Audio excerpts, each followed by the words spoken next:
a little bit of a rainbow in a world that has been so dampened in the last few months. We had some exciting racing that left Drops, the British team, in the Maillot Jaune as the leaders of this virtual Tour de France for women. Team Tibco just 1 point behind, with Canyon SRAM in third place. The green jersey competition was a good tussle. Canyon SRAM are at the top of the leaderboard. Remember, all these classifications are to do with points in this virtual Tour de France. Hannah Barnes will wear the green jersey for the Canyon SRAM today. Drops also had a good day in the mountains. Joss Loudon was the rider who was on the move a lot of the time. She will wear the polka dot jersey this afternoon in this virtual race. The best young rider, again, Canyon SRAM, mopping that one up as well. Ella Harris, the New Zealander, will be in the white jersey as the leader of that classification for her team. The yellow jersey worn today by Elise Olsen of Drops, the Norwegian rider. This is how the contest works. You are awarded points for the first 25 riders across the line, and that is all accumulated during the 6 stages that we're going to enjoy to decide each stage who takes the jersey. Again, a team contest for the green jersey. We have 1 intermediate sprint today for the first 10 riders across the intermediate sprint point, which comes after 27 kilometers of racing. In the background then we can see the epic King of the Mountains or Queen of the Mountains point for the women, and the polka dot jersey again today is going to be on a second category climb for the first 10 riders who cross the top of the climb. The white jersey is all about riders who are born after January the 1st, 1995. At the finish line, the first 10 riders born after that date are also given points towards the white jersey. And again, a team competition today. Ella Harris will be in that jersey. We'll look out for her. The team classification combines all the points, so all the different classifications added together to tell us who is going to be the leader of the team. And you can get involved as a fan. We'll have a Twitter poll, so take a look at Le Tour on Twitter, and you can vote in that poll to decide who's the most combative rider. Zwift is a game. It may be about human challenge, but there are power-ups that can be used by the riders, and we'll describe what they mean as the race continues. It gives them a little bit of an advantage, and it can really become a tactical battle between the squads. 16 teams of 4 riders taking to the race start, and here are the teams. Joss Loudon there in the Drops team in the Queen of the Mountains jersey. There's a few other big names though riding today. Cecilia Uttrup Ludwig rides for her FDJ team. Floorta Mackay is also here, as is Anna van der Breggen and Tatiana Godert. So many big names are on stage number 2 of this virtual Tour de France. Here's the profile. 682 meters of climbing in a stage of 29.5 kilometers. You basically go up one side of the mountain, down the other, through the sprint point, and then the run into the finish. We look down then on the avatars of the riders in this virtual Tour de France. The riders, of course, at home, riding on their smart trainers. Bonjour à tous, bienvenue pour cette deuxième étape du Tour de France virtuel femmes. La course est actuellement lancée dans le monde de Watopia. 29,5 km à parcourir aujourd'hui pour les concurrentes représentant 16 équipes. Hello and welcome on Radio Tour for stage 2 of the ladies virtual Tour de France. The race is currently underway, set in the world of Watopia. 29.5 kilometers of racing today for the riders representing 16 teams. The voice of Seb Piquet, the voice of Radio Tour of the Tour de France, getting this race underway as we look down on the rider from Team Drops, Elise Olsen, this Norwegian rider who studies at the sports school in the famous Lillehammer, where of course was the scene of the Winter Olympic Games.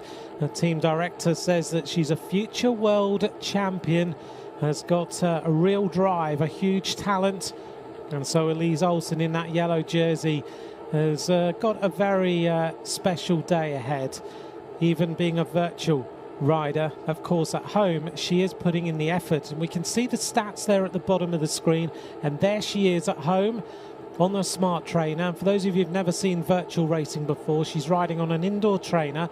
The trainer is controlled by the game of Zwift. It decides her to feel the hills, the descents, the gradients that the race is on. She also will feel the draft of the rider she's sitting behind as well.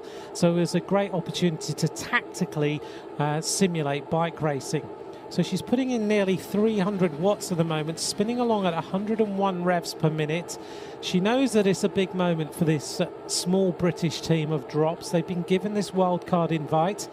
Her heart rate up at 177 beats a minute, so she's working really hard. And at the moment, she's not really sitting in the slipstream of the riders, so she won't feel the draft of the peloton as much as if she was sitting a little bit further back. Around about 10 riders back is a good idea. And the algorithm of Zwift means there's a cone effect of drafting from the front rider who is at the head of the peloton, which means that all the other riders do feel around about 30% less energy being used up as they sit in the slipstream. Alice Barnes then, a rider who is in the group, in fact Hannah Barnes of Canyon SRAM, who is wearing number 12, not Alice. Alice is her sister. Let's just double check. Yeah, it's Hannah Barnes, not Alice Barnes. So sorry about the caption there. Hannah Barnes from Canyon SRAM. Her sister is a British champion. They both ride in the same team. But Hannah Barnes is a former British champion. 291 watts she's putting out. And Hannah is currently wearing the green jersey within our Zwift game on the right-hand side. We can just catch a glimpse of her. She's riding 177 beats a minute. There she is in that green jersey for the Canyon SRAM team after a wonderful day yesterday. Peloton rolling along.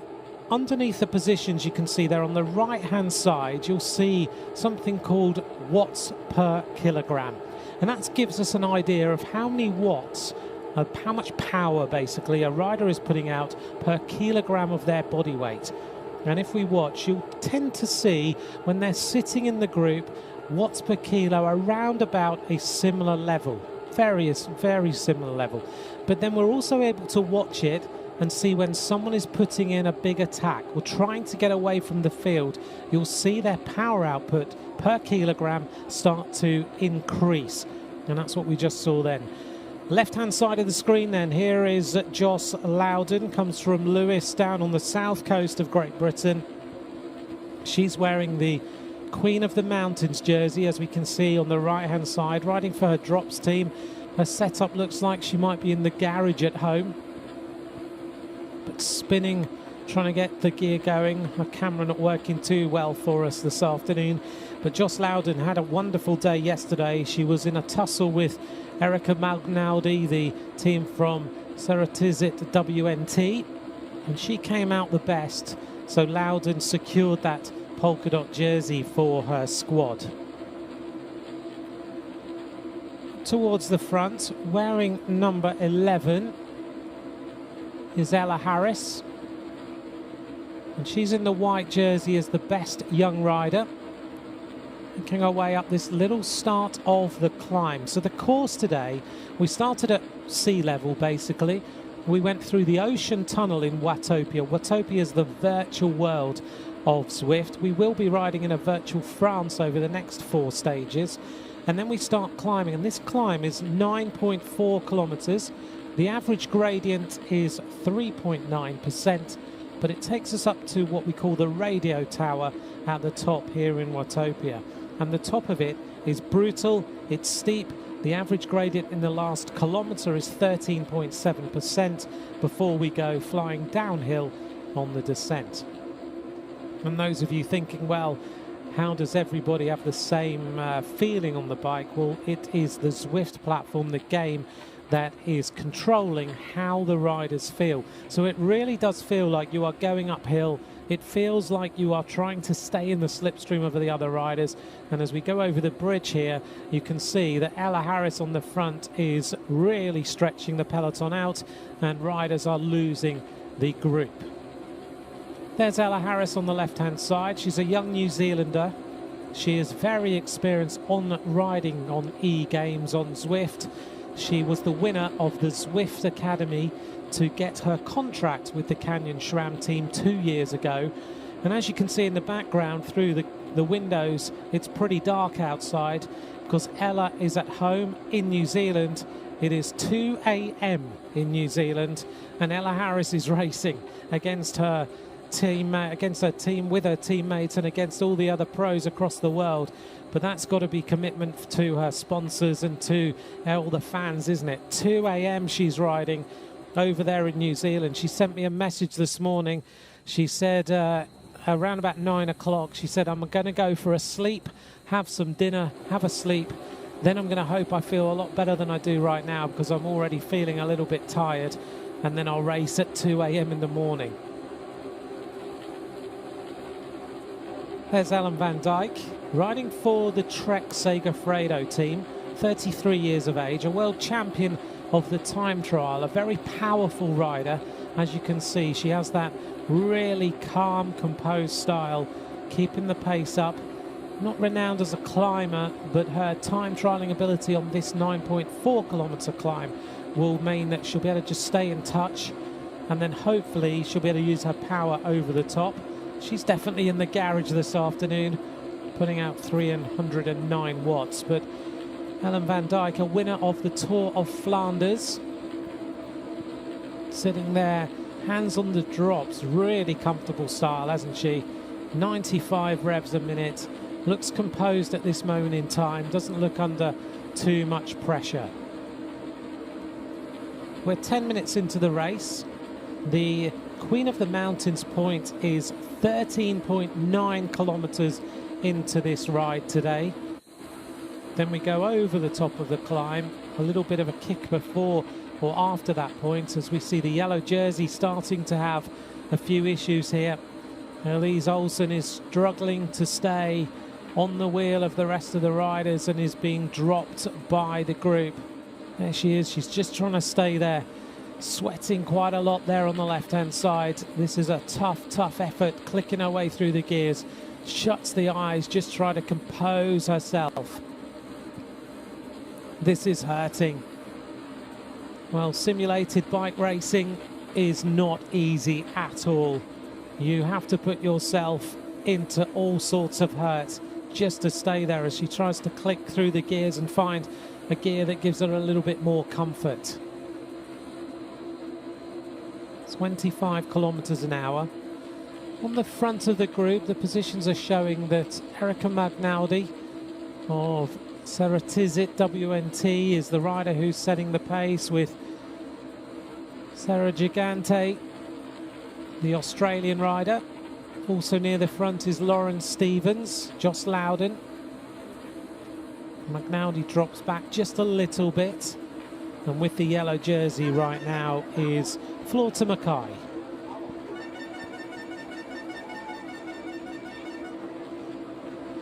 On the front then, it is Olausen,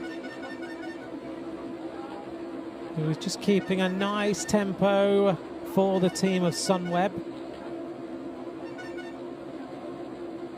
Also up near the front, the climber Erika Magnaldi, who we got a glimpse of yesterday. Magnaldi also is a qualified doctor, the same as Tanya Erith, but they're now pro bike riders. Magnaldi was very good on the climbs yesterday. Looked really impressive. Magnaldi seemed to come through the peloton at the right time yesterday on the climb. She used her power-ups to good effect, but she tended to put her power-ups in a little bit too early, maybe 3 or 4 seconds too early compared to the need for that power-up to be used. There is Magnaldi. She's moved her position today. Yesterday she was riding outside. Today she's chosen to go inside by the looks of things. Looks a little bit warmer in there. So Erika Magnaldi, one of her teammates' cameras there on the left-hand side slightly as well, but Magnaldi tends to be she tends to ride a pretty big gear on that home trainer. So if you're sitting at home and you're thinking, I'd very much like to have a go at this, well, during the lockdown across the world, the smart trainers that we use were pretty much out of stock everywhere across the world. But now they are back in stock, and they literally link up. You put your bike on them, they link up to your screen, and you're able to control your ride. You can join all sorts of events, races, rides, and all the pro riders were on there during the lockdown period. At times there were 30-odd thousand riders online, riding various places across the world, taking part in events, joining up with the pro teams. And the riders also ride and talk on a gaming channel called Discord, so they're able to talk amongst themselves anywhere across the world. Some of these teams will be doing that this afternoon. They'll have their earpieces in, they'll have their team director in their ears, who will be giving them little bits of information, little bits of advice, and most importantly, because this is mentally challenging, they'll also be doing everything they possibly can to keep them motivated.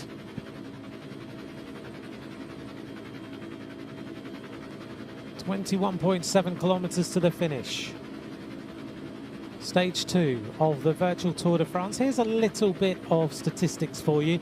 This is our computer predictions as to who might win the stage, and they're saying Liane Lippert, maybe from Team Sunweb, Borgley of the FDJ team, which is an interesting pick, and also from the Valcar team, we saw there, Lisa Balsamo.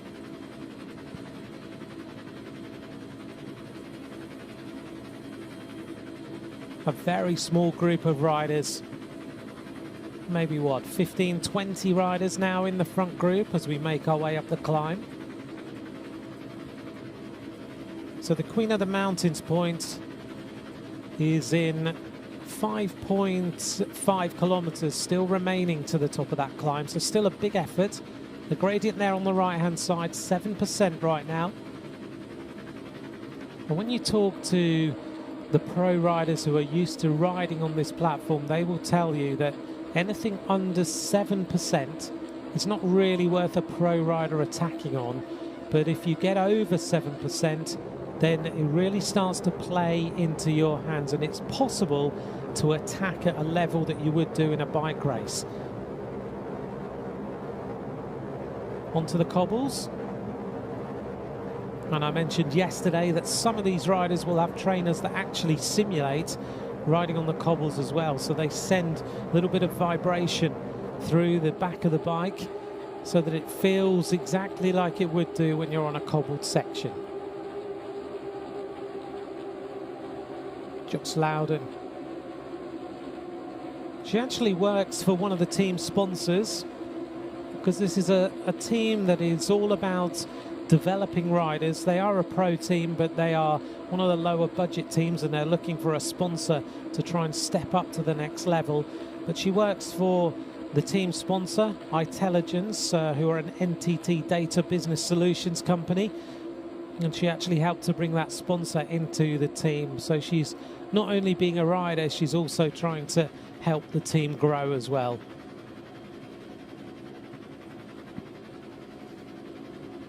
We're getting into the virtual snow line. Hannah Barnes is up there towards the front in the green jersey. Sarah Gigante is doing well today. She was third in the Alp Zwift for all. She's a level 47 rider on this platform. She's ridden nearly 26,000 kilometers on this platform itself. So Sarah Gigante is a rider who knows very well how to ride here. McNaldy on the right hand side, still out the saddle, big gear compared to the cadence of Joss Loudon, two completely different styles. McNaldy happy just to be almost weight training on the bike, big gear engaged. Joss Loudon choosing to use the cadence and still maintain different levels of power.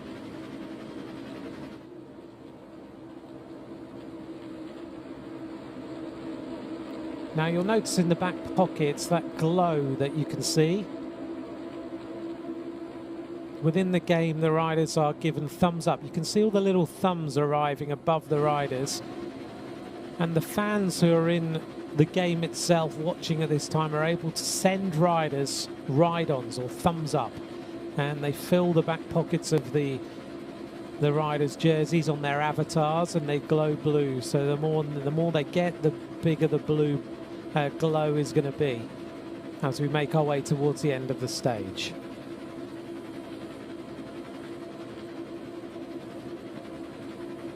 Well, Alson still setting the tempo. Towards the front, Ella Harris. And it really is a small group of riders now. Joss Loudon takes over at the front.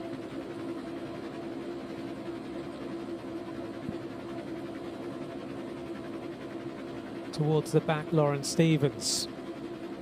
Well, during this virtual race, fans across the world have had a chance to ride the virtual L'Etape du Tour de France, which is being held over 3 weeks. This morning, 55,000 riders had already registered to take part in 16 rides. Incredible support for the Tour de France United, a campaign raising money for a group of cycling-focused charities. So if you want to take part in that, take a look at Zwift and you can ride the virtual Tour de France. Don't forget, in today's race, you as a fan have got the opportunity to vote for your most aggressive rider of the day. So you can go on to @LeTour on Twitter and you can vote for your most aggressive rider of the day, the person you think deserves that award. So you may well decide as we get towards the end of the stage who your rider is going to be.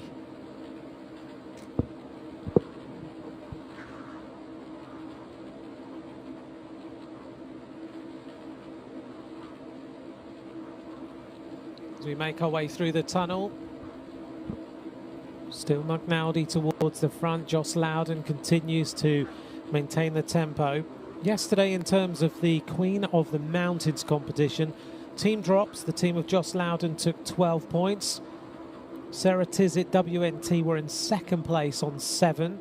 Today, in terms of the Queen of the Mountains, there are 10 points on offer at the top of the climb and all the way down to 1 point, so 10, 8, 6, 4, 2, 1.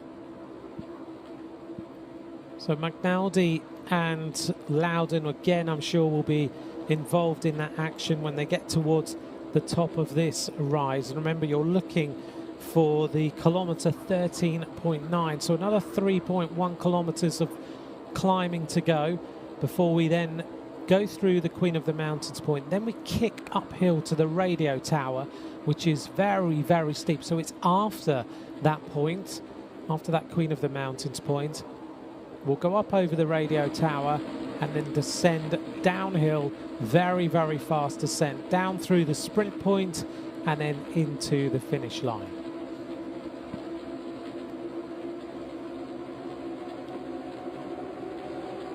A little bit of relaxing time now on this climb. So we've gone onto the flat, we've gone over one of the steep sections. And rumbling our way over the next little bridge. No one's been prepared to make an attack yet.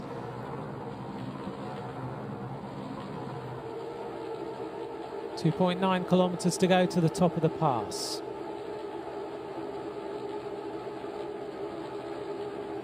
So in fact, I can see there on the left-hand side, 2 of the Sarah Tizet riders are riding together today.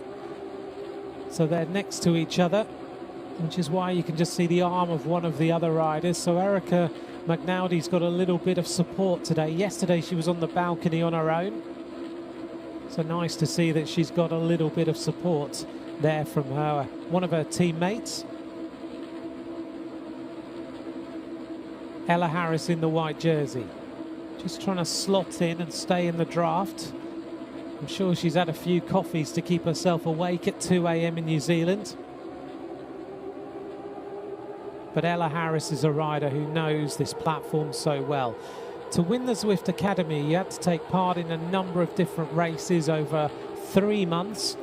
from riders all across the world, thousands of women taking part, trying to vie for a possibility of almost a trial with the Canyon SRAM professional team.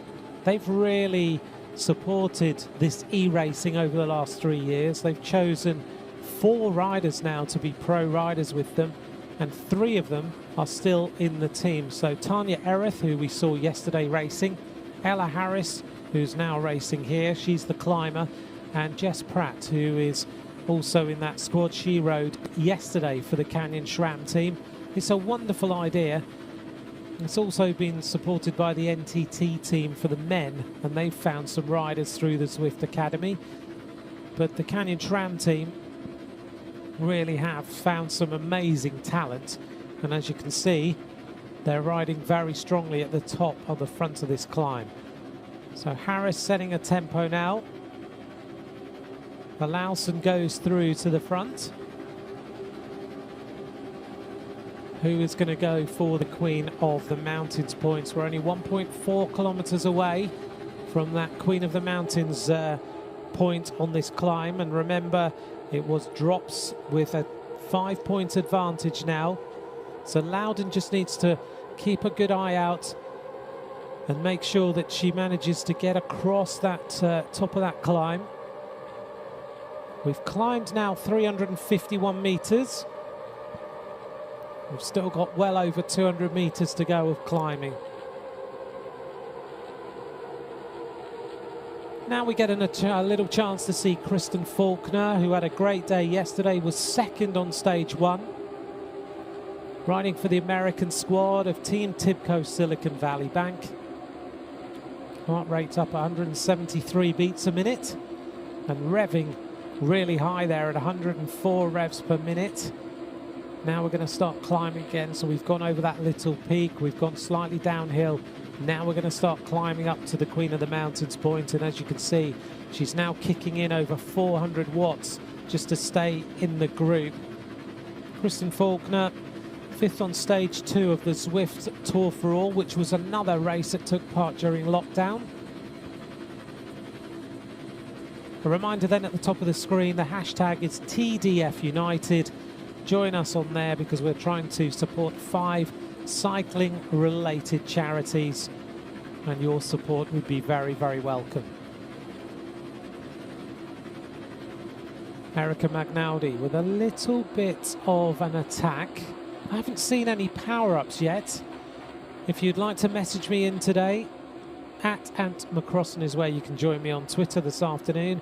So if you'd like to send me your messages and your thoughts on what you're thinking about the racing as we head now towards the Queen of the Mountains point.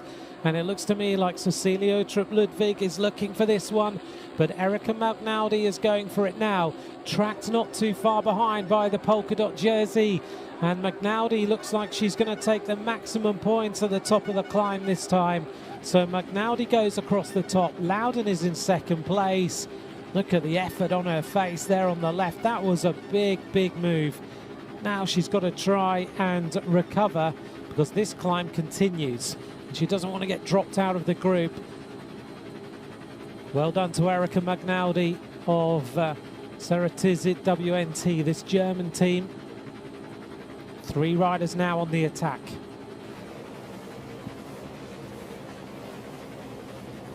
We take a left-hand turn, and now we get a group of 4.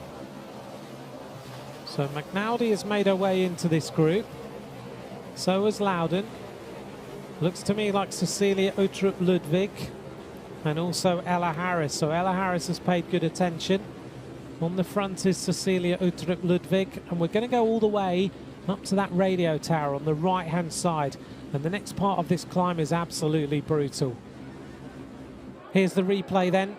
As we go over the top of the climb, the Queen of the Mountains point, Magnaldi yet again going for maximum points.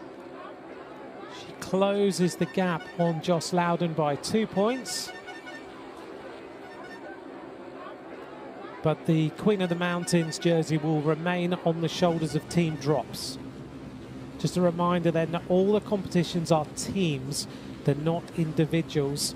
So the points are combined, and whichever team is at the top of the table in the classification is then given the jersey.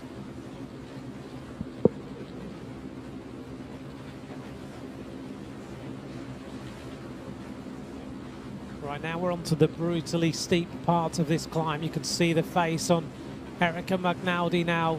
She's having to work supremely hard to go up this climb. You can see just how steep it is. There are parts of this climb that are over 20%. The average gradient is 13.7. Now let's see if any of these riders have a power-up. It will certainly help them over the top. There's one power-up in particular. Remember, we're on a gameplay platform, so there's got to be an element of game within this, but it's really intriguing as to how the tactics are used. You will see a little icon come above the rider, and the one they're all looking for right now is the lightweight power-up. That reduces their weight by 9.5 kilos for 15 seconds and would help them attack on this climb. Cecilia Uttrup Ludwig puts in an attack now. 7.1 watts per kilo. She just extended her pace a little bit. We're on to the 12% gradient. Cecilia sent me a message this morning just before this stage. She's fueled by avocado. She loves avocados. It's probably her favorite thing in the world. And she said she's not so experienced on Zwift, but she's going to do her very, very best to deliver a worthy show. And she's certainly doing that now. Cecilia Uttrup Ludwig, who you may remember from La Course, gave us that that wonderful interview at the end of La Course a couple of years ago. There she is on the right-hand side. There is Cecilia. 338 watts she's putting in compared to 313 to McNaldy. And Cecilia in her sunglasses this afternoon. Maybe they're rose tinted just to help her out a little bit. Thanks for the message, Steve Fry. Just reminding me Erica McNaldy's only 45 kilos. So does she need a featherweight power-up? But it looks to me like there's going to be two riders at the top of this climb. Uttrup Ludwig of the FDJ team. She's been training hard.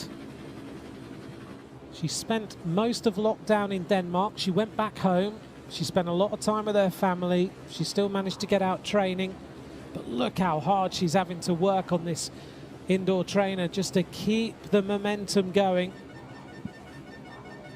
But this is a great attack by these two riders.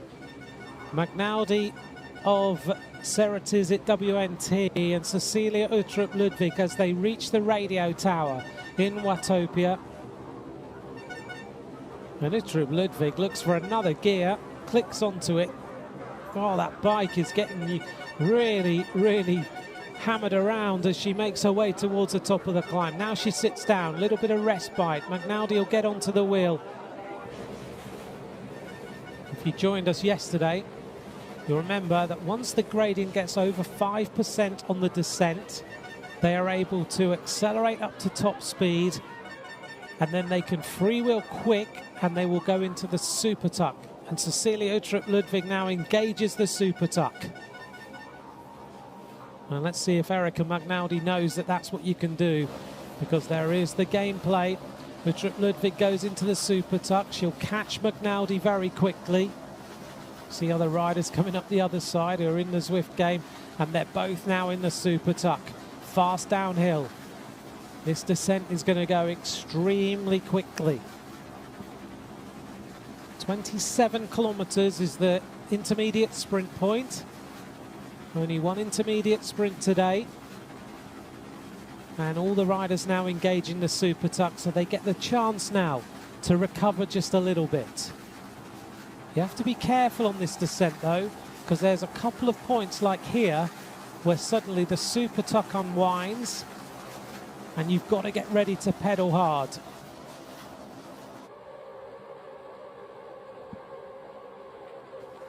So two riders now at the front. 9 seconds is the advantage on Kristen Faulkner. And now they're over that little rise. Now they'll go back into the super tuck again. So now they've got to put the pressure on. McNaldy, it'll be interesting to watch her heart rate here. It's 185 as she went into the super tuck. And let's see whether she recovers a little bit. There she is, just trying to bring the heart rate down. I guess if you're a rower or something, it's like being a concept rower. We have world championships of those as well. So now she's trying to calm down, recover quickly. She's gone from 185 beats a minute. Now the heart rate's dropping. Look at that. She's at 176. Now she knows that she's got to start to kick on, because she will get onto the next steep part of the climb once it unlocks 5%. 7 seconds now. So Faulkner at 7. Paulina Royackers, a member of the CCC team, is there in the top 6. This morning I did a little warm-up on Zwift ahead of this commentary, and was lucky enough, we have a Sunday morning ride with Ashley Moolman-Pasio, who's from CCC Live. She will be riding some of the next mountain stages, and she said that she felt that Paulina Royackers, her teammate, would have an opportunity to finish in the top 6 today. Ashley Moolman-Pasio is the team director this afternoon. Back with this third place rider. Kristen Faulkner of Team Tibco, this American team. Team Tibco, Silicon Valley Bank. They're based in Palo Alto in California.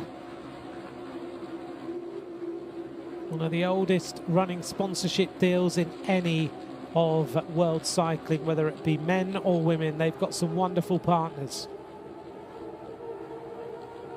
Kristen Faulkner, third place on the road. Picking it up now to over 60k an hour, 171 beats per minute. Now she tries to recover a little bit. You can see how hard she's breathing.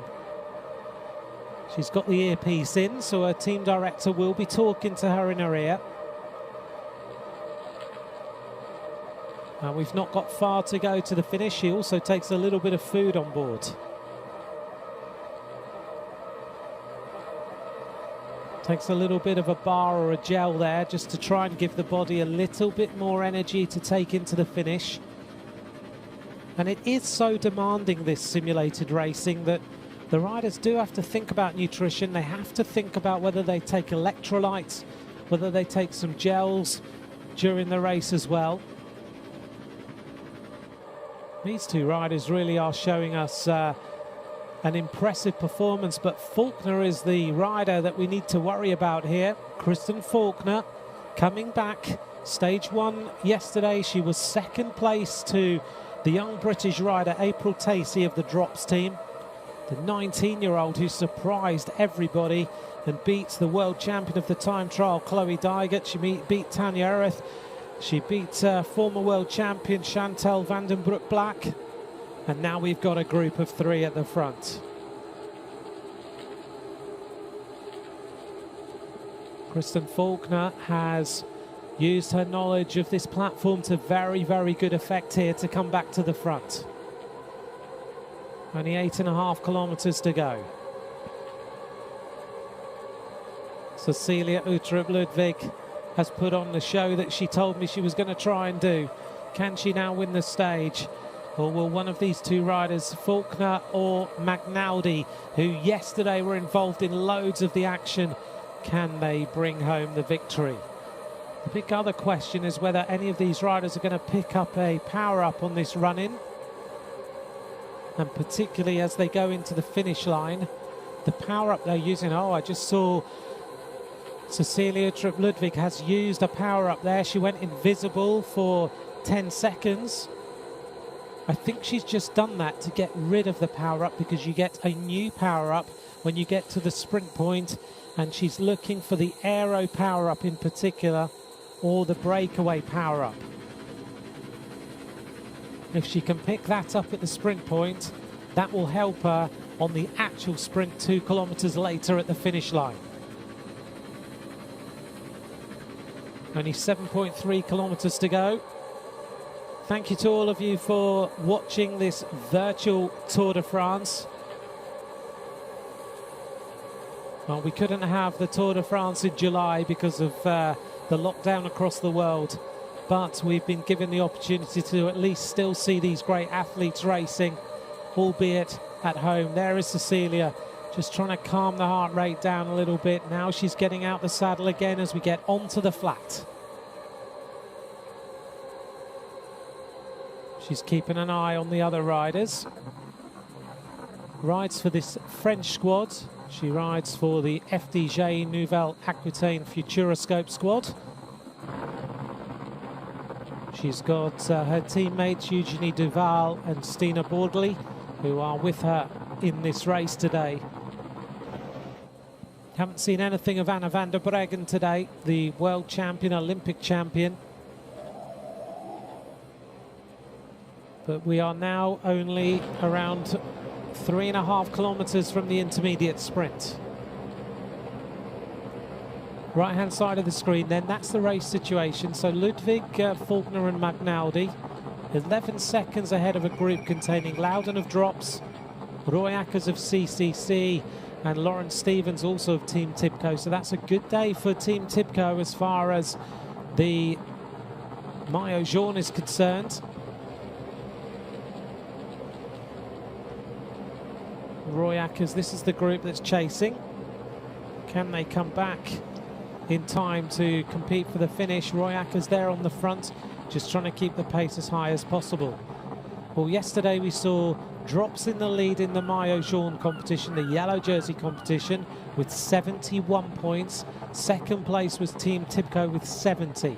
So it looks to me like it could be a very good day for Team Tibco, because they've got 2 riders in the first few groups. In fact, there's 2 of their riders here in this chase group. So Roy Ackers is here, Lawrence Stevens is here, Loudon is here, and it looks to me also like Sara Gigante is in the group. Here is Paulina Roy Ackers. In her ear will be Ashley Moolman-Passio talking to her at the moment. She's level 9 on Zwift. There are various levels of how much you've ridden, so she's not ridden too much, but when she has, she's performed very well in the mountains. It's to me like one rider trying to go away from the chase group, and it's Joss Loudon who's trying to accelerate, puts in a huge turn, 389 watts. 110 revs a minute. She wants to try and get across to the front group of riders. Can she close the gap? She's joined immediately by Lawrence Stevens. Lawrence Stevens now trying to close the gap. So 11 seconds is still the lead. If they can find a power-up to use, could be the right time. Roy Ackers is kind of losing the wheel a little bit here. This group of 4 is being stretched, and Lawrence Stevens is going clear.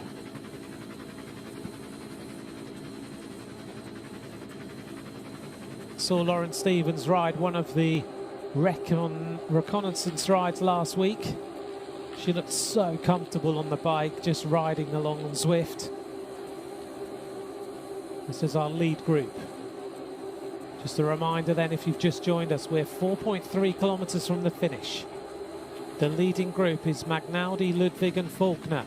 And McNaldy puts in a big turn, and it looks to me like everyone is closing up. So the group is coming back, and they are going to close the gap on these 3 leaders. So we're going to end up with a group of 7. Well, they closed the gap on that last little bit of the descent and on the flat. So Loudon putting in a huge turn, and I think she may well also have engaged a power-up that we didn't see. So the front group is going to end up 7 riders. McNaldy leads, 3.9 kilometers to go, 1 kilometer to the sprint. So we are 1 kilometer from the intermediate sprint now. Here's some quick statistics. The average watts per kilo on the climb. Erica McNaldy, 5.3 watts per kilo on the climb was our average watts, which is very impressive indeed. Okay, we get ready for the sprint. Remember, the green jersey is being held by Canyon SRAM. Just looking to see there are no Canyon SRAM riders in this first 7. Second place in the green jersey, Team Tibco. So they could do with winning this sprint here. They're going to go over the cobbles, and then it's a very slightly uphill here. And then we turn towards the sprint point, and then we're not far from the finish. Combativity prize on the left-hand side of the screen. Cecilia Uttrup Ludwig has been voted the most aggressive rider of today's stage. Right, we're getting ready for the sprint. Who's going to take this? Very important moment for the green jersey. Again, reminder, it's all a team competition. It's all about the points. McNally is near the front. This is a big opportunity for Tibco. They're in second place in this competition. Canyon SRAM on 82 points, 58 to Team Tibco. And who's going to take it? Sprinting across the line, Cecilia Uttrup Ludwig. Well, she really is performing well today, isn't she? Cecilia Uttrup Ludwig takes the sprint. Now we set ourselves up. 2.5 kilometers remain.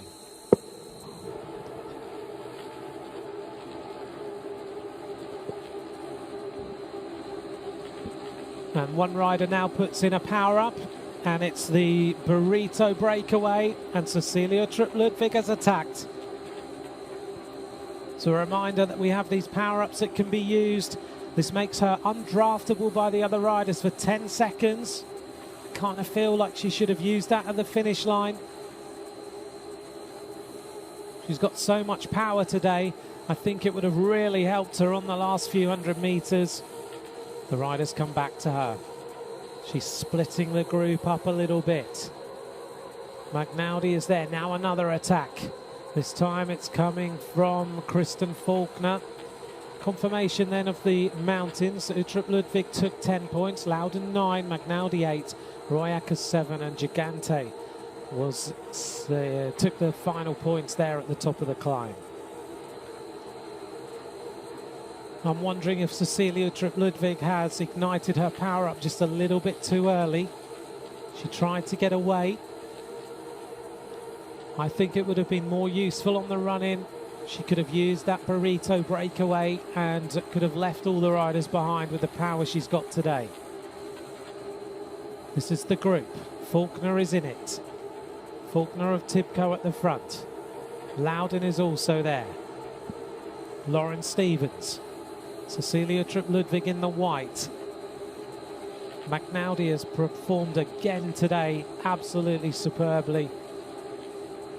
And the other rider in here is the Queen of the Mountains, Joss Loudon.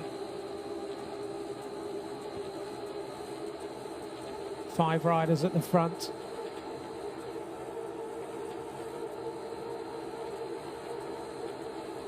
There they are, working their way in towards the finish. Only 858 meters to go. 5 riders in with a chance of taking today's stage victory. McNally, Loudon, Stevens, and there's the classification of the green jersey. So Canyon SRAM still lead the green jersey. 600 meters to go. 5 riders in the breakaway, 50 kilometers an hour. Who's going to win this stage? Stage 2 of the virtual Tour de France. So McNally, Sarah Tizet, WNT, Loudon of Drops, Faulkner in here for Tibco with her teammate Lauren Stevens, and Cecilia Uttrup Ludwig. Only 300 meters left to go. They're sprinting hard. Look at the face on Erica McNally as she tries to win this stage.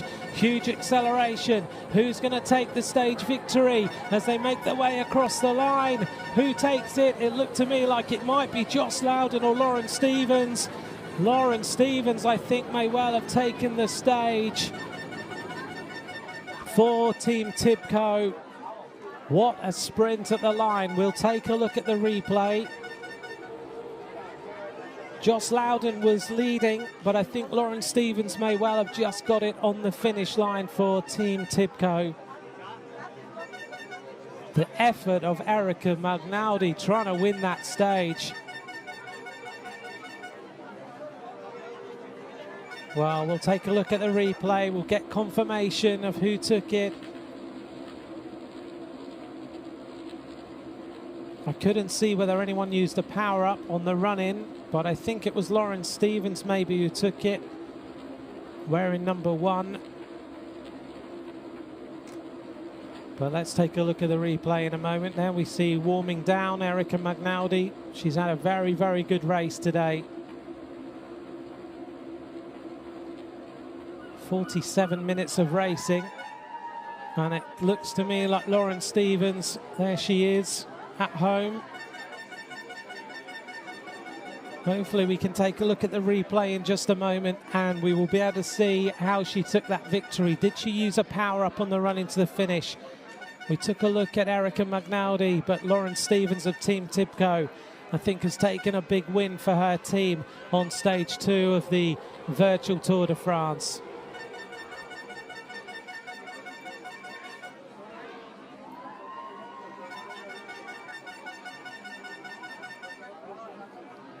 All the rest of the riders will be making their way into the finish now. 16 teams of riders taken to the race start. Here's the replay.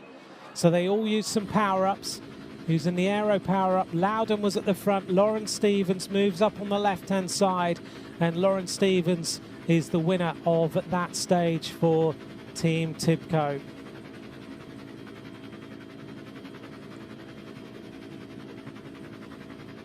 So the aero power-up was ignited at the right time for 3 riders.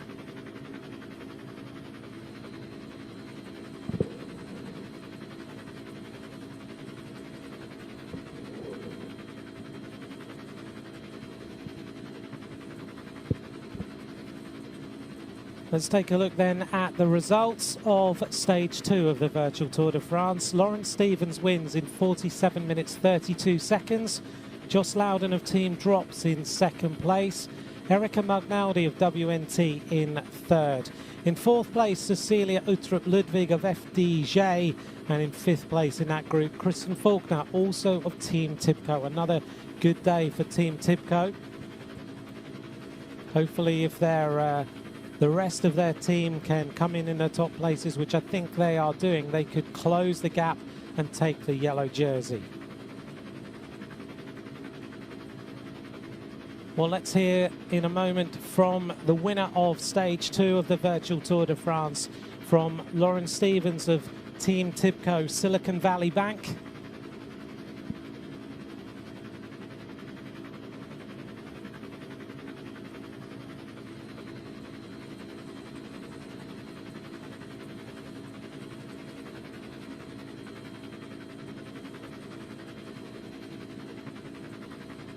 Lauren, very many congratulations on an absolutely stunning win on the 2nd stage of the virtual Tour de France for women. Summarise your feelings after what looked like a brutal stage. Yeah, it was an exciting win today. I've been racing on Zwift for the past couple months, and to win a race this big was very exciting. Talk about the climb then. That looked very, very difficult, and you were climbing with the top climbers in the world. I mean, you've got riders like Cecilia Uttrup Ludwig, who is, as we know, a renowned climber. How hard was it just to stay there in the wheels? Oh, the epic climb was a hard climb in itself, and to be followed by the radio tower. I was actually gapped off into a group of 4 just off the back of the leaders until about 3K to go. So the climb was... I didn't quite have it, but we came back on the flats. Yeah, you came back on the flats, and it looked to me like you used a power-up in the last few meters. Is that right? Yes, I got the aero power-up at the last sprint line, and I engaged that power-up to use for the final. So very well done on the tactics. Now, of course, the team is looking for the maillot jaune, the yellow jersey. You also had your teammate Kristen Faulkner in the group. Do you think the team can get the yellow jersey now? Yeah, I think we'll be in the yellow. We had Sarah just behind also, so we had 3 in the top 10. So I think that should move us into the yellow for stage 3. Well, very well done indeed, Lauren. Congratulations, the winner of stage 2 of the virtual Tour de France. Enjoy the victory. Thank you very much. Thank you.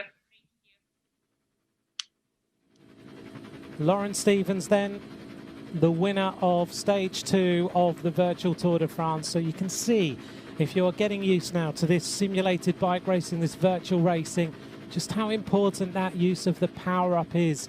She waited, she picked up the power up on the final archway, the sprint point. She had the aero power up, which makes you more aerodynamic for 15 seconds.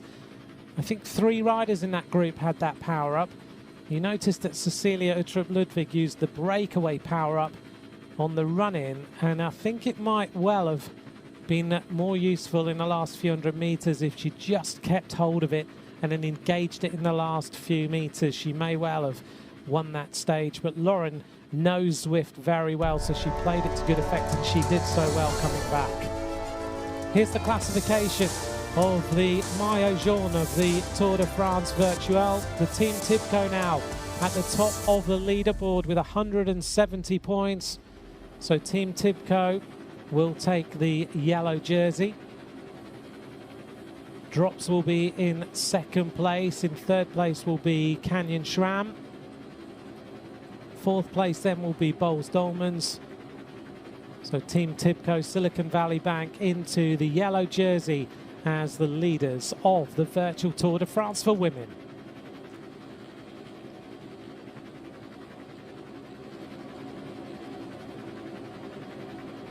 Remember, this is a team competition, so it's all about the accumulation of the points.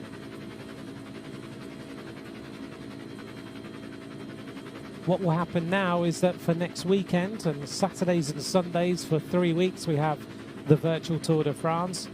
The team captain will be given the yellow jersey for Saturday's stage. Here's the run into the finish again. You can see the icons above 3 riders as they engage their power-ups. And McNally tried, but Lauren Stevens got that power and the power-up absolutely perfect.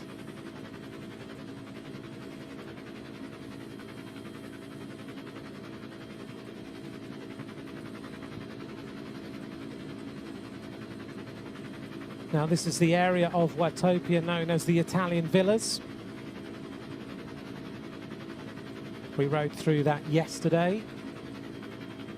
We'll give you the classifications in a few moments, hopefully, of the other jerseys. Here we are. This is the classification of the green jersey. And Canyon Schramm will be the leaders of the green jersey. We told today that Hannah Barnes was in the green jersey for Canyon Schramm. So they hold that now ahead of Tibco, Silicon Valley Bank, who are in second place. The gap now is 8 seconds. Boels Dolmans there in third place and drops in fourth. So 85 points to Canyon Schramm.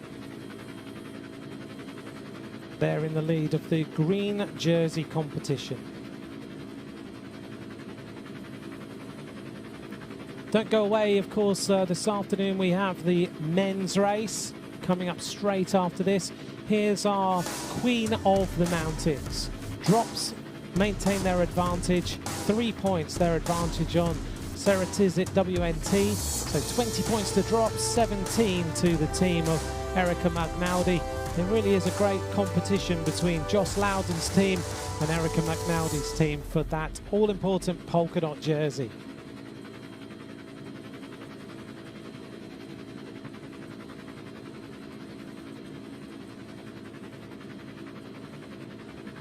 Well, the men are getting ready for the stage to be held over exactly the same route. No differences in this race between the men and the women. They go over exactly the same route.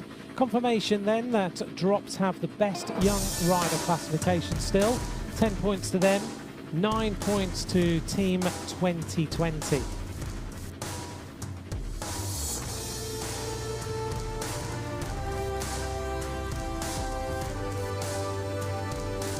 So Drops score the maximum points today.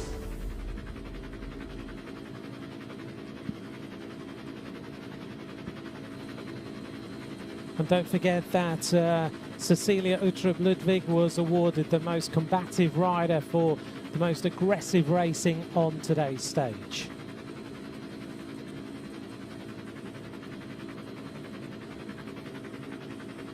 Well, thank you very much for joining us for the Women's Virtual Tour de France, a stage won by Lauren Stevens of Team Tibco Silicon Valley Bank, giving her team the maillot jaune, the yellow jersey, as race leaders as we go out of the first weekend. In a few moments, we're going to bring you the men's race. Don't go away, because the men are about to race on the same course.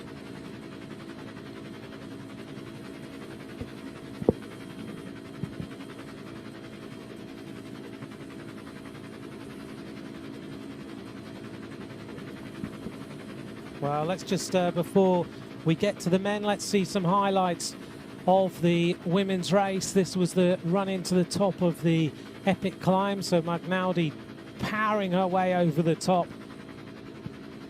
Huge effort to take that, but on the run into the finish, it was all about the tactics, the power-ups and the power in the legs. And it was Lauren Stevens who came through to take the win for her American squad.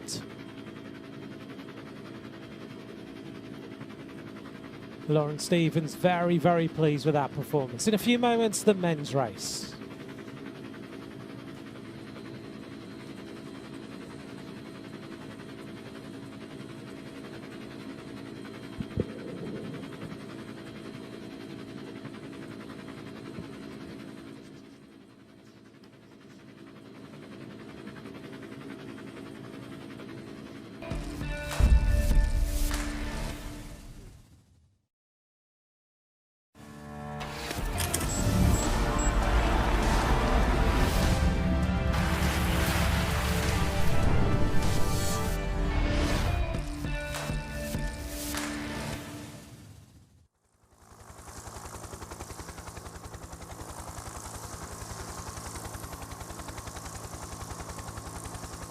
At Virtual Tour de France.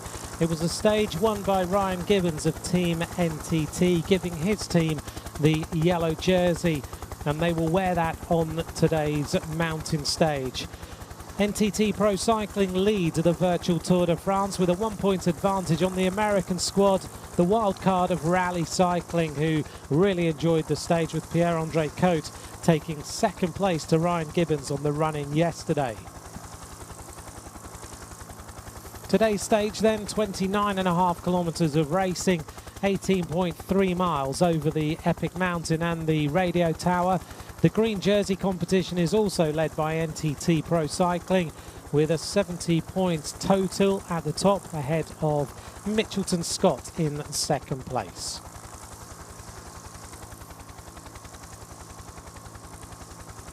The mountains classification was looked after yesterday by Alpecin Fenix, the team of Mathieu van der Poel, but it was another cyclocross rider, Philip Valsleben, who was on the move trying to secure as many points as possible.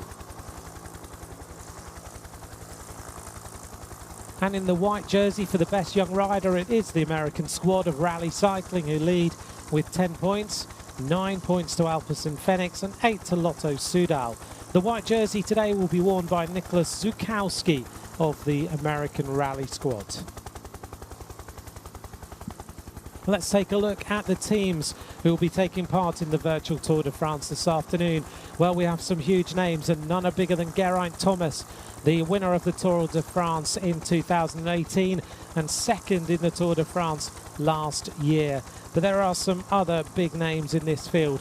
Rigoberto Urán of EF Education First, Mathieu van der Poel of Alpecin Fenix, also in the race Wout Poels of Bahrain McLaren, Luis Menkes of NTT Pro Cycling, Nicholas Roach, Giulia Ciccone and many more. So it's going to be a very, very hard race. There's the team of Rally Cycling on the screen who hold on to that white jersey. Here's the route. If you saw the women's race, it's exactly the same. The riders go out from sea level at Watopia. They go up the gradient, up the climb to the second category climb known as the Epic Mountain. Then it's the climb up to the radio tower, which is brutal. And then it's super tough time on the way into the finish line at the end of today's stage.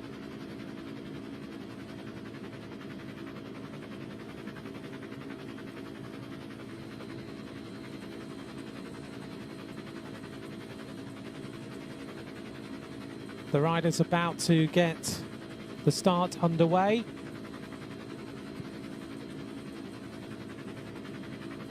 Counting down around about 1 minute 40 until we get this race started. So we're going to see it right from the go, which is nice to be able to see on this Zwift platform. Those of you just joining us now, the virtual Tour de France being held on this gaming platform that is now so popular across the world with cyclists. But let's hear now from one of the team directors who is looking after the squad. So we're going to hear now from Pat McCarty of the Rally Cycling team.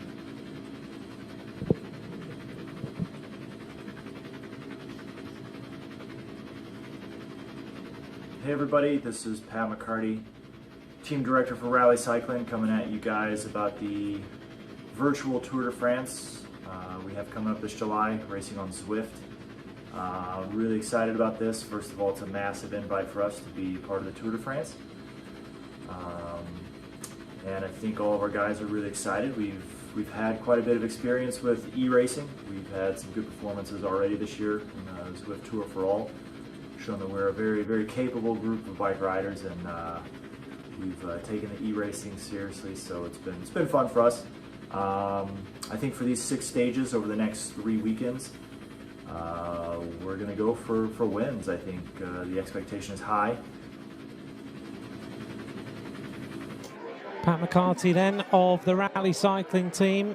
They certainly do take it very seriously. They're in the centre, the avatar of Luis Menkes, the climber from NTT Pro Cycling. We're near the start of this race now.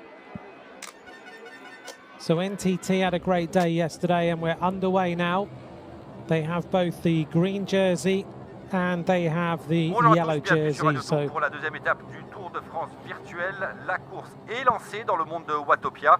29,5 km à parcourir aujourd'hui pour les coureurs représentant 23 équipes. Hello and welcome to stage 2 of the virtual Tour de France. The race is currently underway in the world of Watopia. 29.5 kilometers of racing today for the riders representing 23 teams. The voice of Seb Piquet, the voice of Radio Tour, as he gets this race underway. So we're going to go out of the start on Watopia, this virtual world, and then we're going to make our way onto the climb. The climb itself, 682 meters of climbing on today's stage, which takes us up the epic mountain and then up to the radio tower at the top. It's a very, very long climb. The King of the Mountains point after 13.9 kilometers of racing. Now on these races, you have to get a very, very good start. You find that the riders warm up and then off the start, they almost go off the start like a sprint. So you've got to be working hard to stay in the group at the beginning of the race. Luis Menkes with one of his teammates towards the left-hand side of our picture. So a couple of the NTT riders riding together this afternoon. A lot of these teams now on training camps, getting themselves ready for the season, which is due to start on the 1st of August with Strade Bianche, the first race that the riders are looking to take part in generally across the world. Well, Luis Menkes is a rider who today's wearing the yellow jersey. He's very experienced on this Zwift platform. In terms of his levels, level 27 on Zwift. He's ridden 5,779 kilometers before the start of today's stage. And he won stage 5 of the Zwift Tour for All. So he's a rider who knows how this platform feels, which is very important. It takes a little while until you work it out. And you've got to work out the power-ups, you've got to work out how the sensation is, and then over time you get experience in it. Luis Menkes today could be a rider who could attack on this mountain. We're looking there on the screen at the power of Stefan de Bod.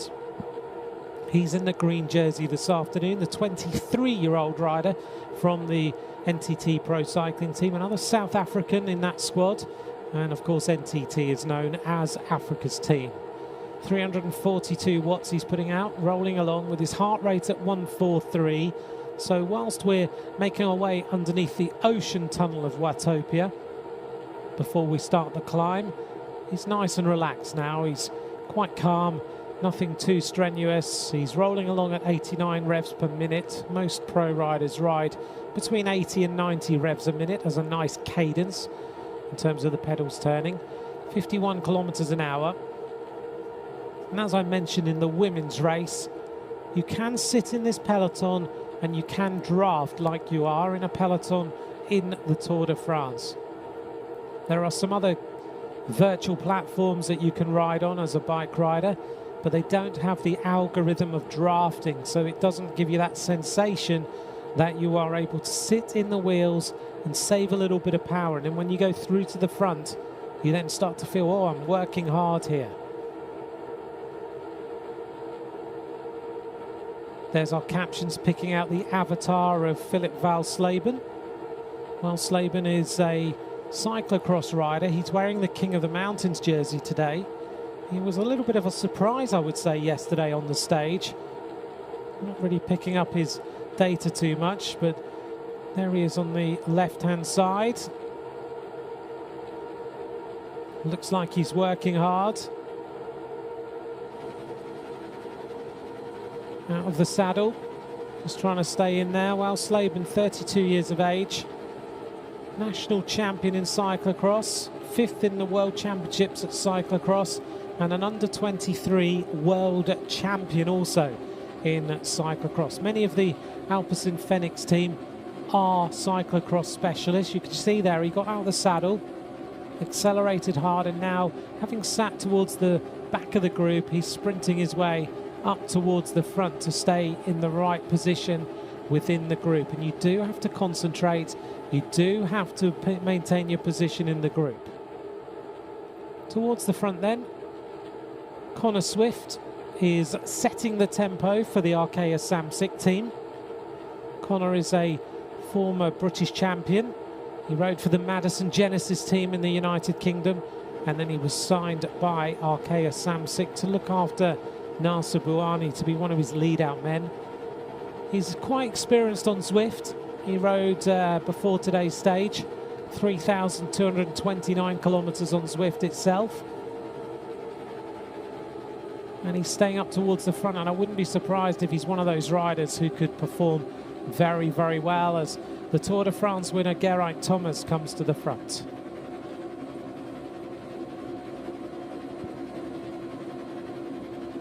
Setting the pace now, Alexis Goujiat. Dea Quintana also goes through to the front. We must wish all the very best to Nairo Quintana after his crash over the weekend. He was hit by a car while he was out training. Here's another of our Colombians. Quintana is okay though, nothing broken.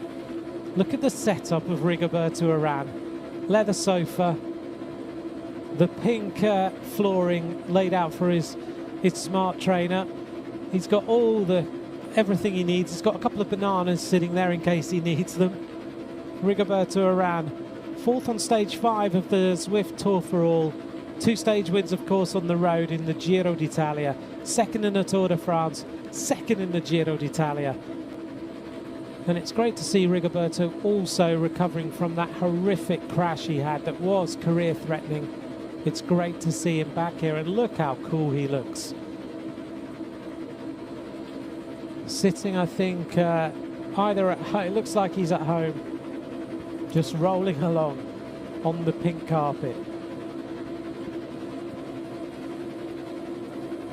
So 5.2 kilometers covered. There you can see on the profile on the right-hand side where we are as we make our way up the mountain. The average gradient on the bottom of this climb is just under 5%, somewhere around 4 point something, but the top of it 13.7. Luis Meintjes on the front in a yellow jersey. Always staying near the front is Geraint Thomas. During lockdown, of course, Geraint Thomas rode an incredible challenge for charity for the NHS, the Health Service of Great Britain. He rode 3 days, and he rode for 12 hours a day for 3 days and raised a huge amount of money for charity. So he is very well versed on what it means to ride on the Zwift platform itself. Making our way up the bridge before we get onto the other side and then head up that mountain that you can see. Don't forget, today you can vote for your most aggressive rider. At Le Tour is where you need to visit for the poll that will be put up there. And also you can ask me any questions if you would like to. At Ant McCrossan is where you can join me on Twitter if you'd like to join in the conversation and send any thoughts or any questions as we make our way towards this King of the Mountains point today. White jersey on the shoulders of Nicholas Zukowski. There he is on the left-hand side, out the saddle as he makes his way up this climb, and you can see he's got the Wahoo hill kicker on his front forks, and that will actually take his bike into a gradient so that he can get out of the saddle and he feels like he's on exactly the same gradient as the mountain that he is currently climbing. This technology the rider's using is absolutely incredible. So he's got the smart trainer at the back, taking the back wheel out, and the bike is in that. And then on the front, you can see the gradient being ramped up by that little machine at the front, which will pick the forks all the way up. So when he gets to the 13.7% gradient at the top, his forks will be right up there at the top of that little machine that they are bolted into.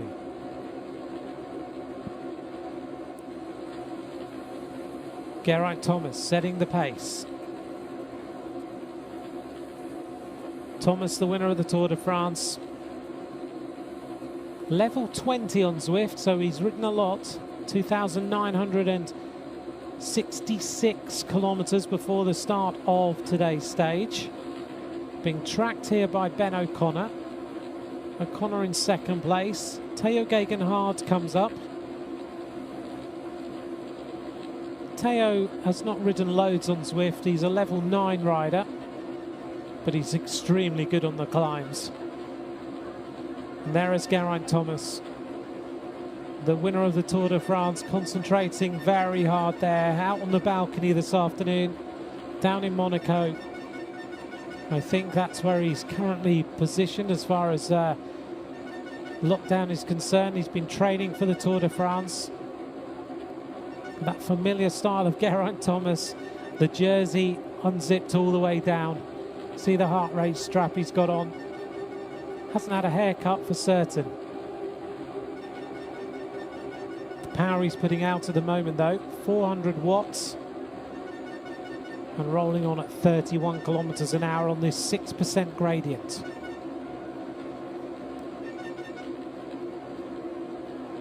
Well, Geraint Thomas will just try and use his power to really good effect. He's taken a look at his phone there to just have a look at, see what's going on. There's all sorts of little additions that these riders are using to help them. Whilst we flick across to the camera of Mathieu van der Poel.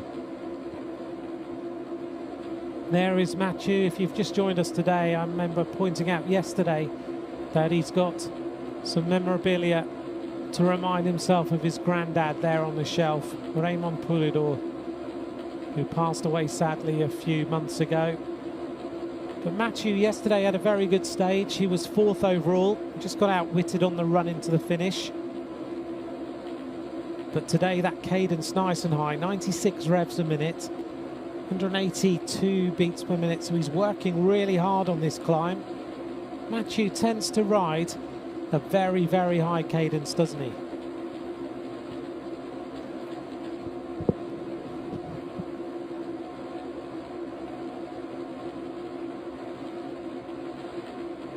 So many top names in this race today. Michael Woods now comes to the front. He's recovered from his accident he had a few months ago. Also near the front is Freddie Ovett, the son of Steve Ovett, the great athlete.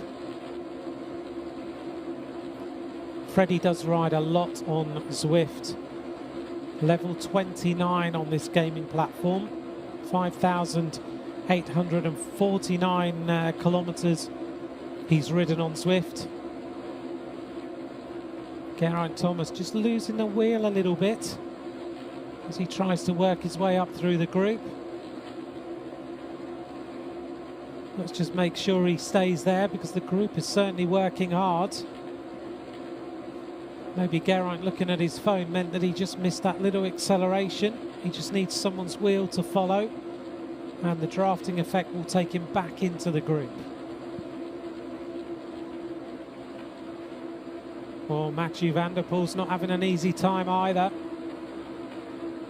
Heart rate 178 beats a minute, but the group is going away from Mathieu van der Poel. Well, he put out a big effort yesterday. I don't know if Mathieu is going to be able to stay here in this race today.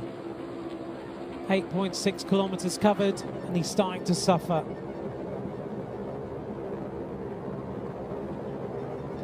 He's passed there by Sandras Velslorsum. Gianni Vermeersch, the teammate of Mathieu van der Poel, at the front of the group. Simon Clark, a climber, now takes over. Simon Clark, rider, of course, who's won the King of the Mountains of the Vuelta a España.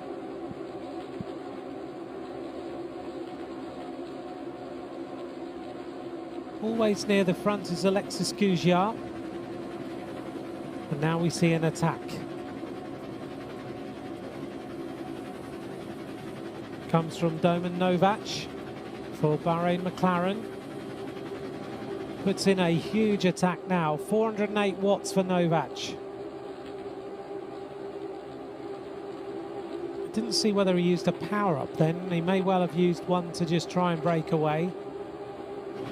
The gradient's got to be around about 7% to have a real effect on the attack of a rider.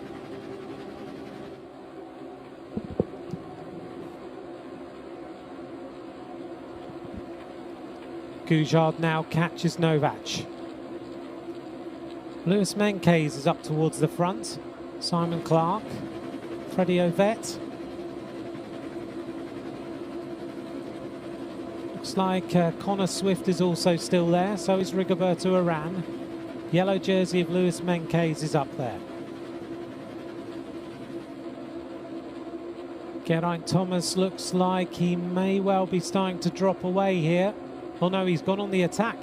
So Geraint Thomas out of the murk on the mountain has decided to attack and is going clear. This is a big move by the winner of the Tour de France 2 years ago. So Thomas really putting in some power. Look at that, 470 watts, just spinning on at 65 revs per minute. And Lewis Menkes has sensed the danger. 4 riders now at the front, and a couple more riders coming across. So this 6% gradient is being used very well here. Geraint Thomas will be using this as a little bit of a tryout. Tour de France, really, in real terms, is only, what, 2 months away. And Lewis Menkes with the mouth wide open here. That familiar style is no different, is it, on the indoor trainer as the group comes all back together. A reminder then that NTT hold the yellow jersey, 80 points to them, 79 to Rally in second place. Alpecin, courtesy of the performance of Mathieu van der Poel yesterday, are in third place. But Mathieu not having a very good day today, dropping away off this group. A reminder we just saw on the screen, follow the hashtag TDF United. Throughout this next few stages, we are looking to raise as much money as for charity as possible for 5 cycling related charities. 2 riders now at the front. Tao Geoghegan Hart, the young British rider from Team Ineos. Tao, of course, a very talented climber. Michael Woods, the Canadian, makes his way to the front now. And there's the data on the left-hand side of Michael Woods. Tao Geoghegan Hart just staying with the wheel of Michael Woods at the moment. It's amazing how these avatars do take on the form of the rider that they actually are. Teo, a skinny, powerful bike rider, and his avatar even looks like that.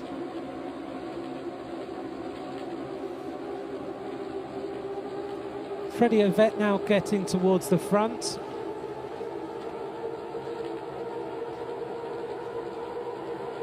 Freddie Ovett is very experienced on this platform.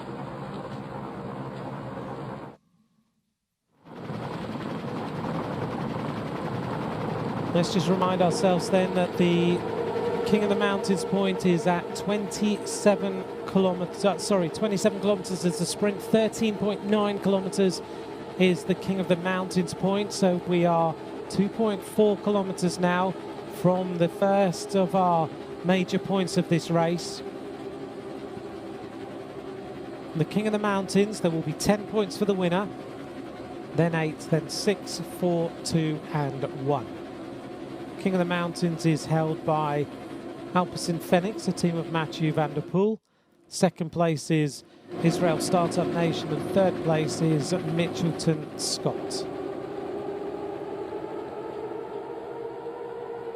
Now, yesterday, the rider who did all the damage as far as the King of the Mountains was concerned for Alpecin Fenix was Philip Valsleben, and he's now up towards the front of this group.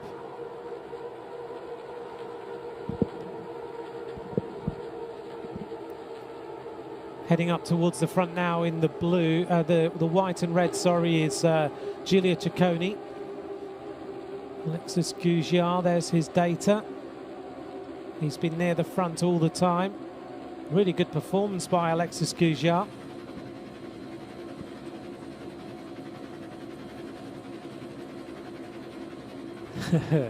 Being cheered on in the background, you can see Oliver Naesen there. Oliver Naesen, one of the classic specialists of Agi Désert Le Mondial. He's in the room with Alexis Goujiar. They're giving him a bit of a cheer on this afternoon. Nice to see Oliver there. They're just trying to give him as much encouragement as possible. This is such a hard effort.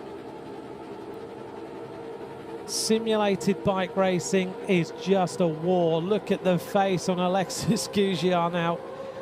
When he hits this final part of the climb, this is going to be very, very tough.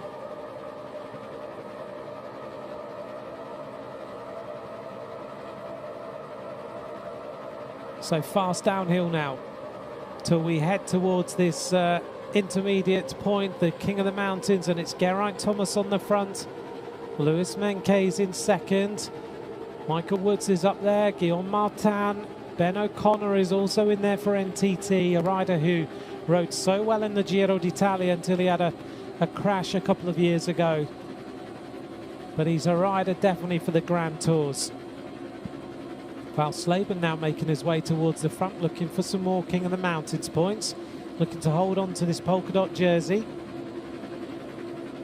Geoffrey Boujard is also there. Alexis Goujiar at the top, 411 watts. As Whelan of EF Education First goes clear. One of the 4 riders from that team. We're only 200 meters now to the King of the Mountains point. Who's going to take it? Whelan looks like he may well be in with a shout of taking these points. Has anyone got a featherweight power-up? Coming up to the wheel is Guillaume Martin, the philosophy graduate from Cofidis. Whelan is caught, going clear now. Looks like it could be Iversen. Rasmus Iversen of Lotto Soudal. So a little bit of a tussle now as we make our way to the King of the Mountains point. And now one rider trying to go clear. And it looks like it might be Piccoli. So Piccoli takes the King of the Mountains points.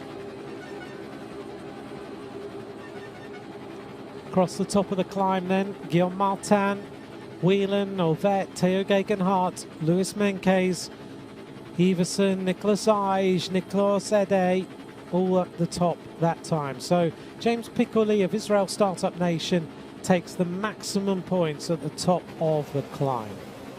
That's going to help them a lot because they had 3 points yesterday. So that 10 points is going to put them on 13. One rider has used the cloak power up there on the descent. I was just trying to see who that was. That makes you invisible to the other riders for 10 seconds. And now we're on to the next part of the climb. If you have a featherweight power up, now is a very good time to use it.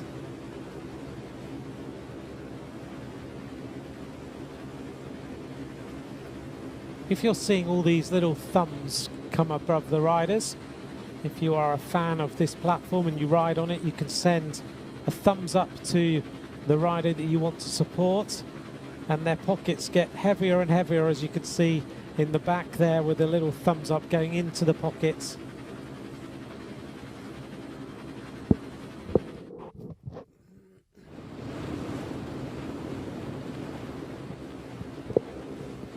There's James Whelan. Well, he set the pace on the climb to the King of the Mountains, and now he really is struggling to stay with the group. I'd love to see his heart rate right now.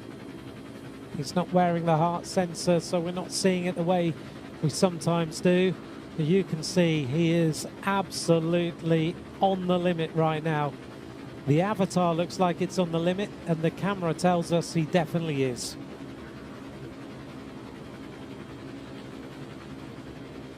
Michael Woods now at the front.